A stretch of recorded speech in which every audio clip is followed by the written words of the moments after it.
So Alexander Volkanovski defends his title against Yair Rodriguez this weekend, and this is a really intriguing fight because of all the possibilities it presents. It's an extremely difficult one to predict because of Yair's offensive versatility and volatility, because you just never know what's coming with him. To elaborate a little bit more on that, Yair's variety of attacks is so vast that he can pretty much send you shots and inflict damage with any limb from any range at literally any time. But as I think about Volkanovski, look, he looked amazing against Islam Makhachev whenever he went up to lightweight and tried to capture his second title. Although he was unsuccessful at doing so, he had an excellent account of himself, and he really took Islam to the brink in that particular fight, and his stock didn't drop one bit.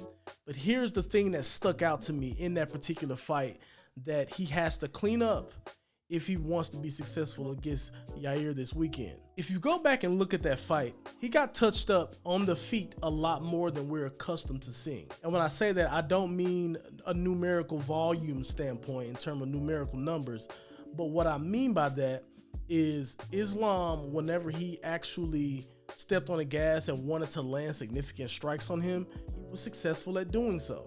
And here's a stat that really stuck out to me.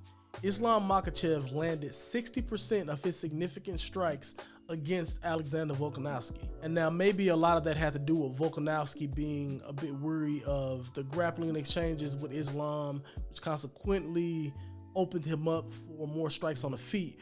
But I did want to note that, because if Yair Rodriguez is able to land on him, and it doesn't have to be 60%, but if he's able to land on him at a high clip, it might be lights out for Volkanovski. Let's remember, he has been dropped a couple of times. He's obviously come back to win those fights. But as I say all of this, I think Volkanovski has more ways to win the fight. He could outpoint him on the feet, as he does most of his opponents.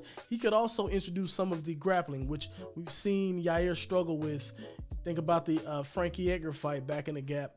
He struggled with that type of wrestling, and I think Volkanovski could present issues there as well. So I think Volkanovski has multiple ways to win the fight, and I think he'll find a way to eke out a decision. But I am a little worried about that prediction, because Yair is as dangerous as they come.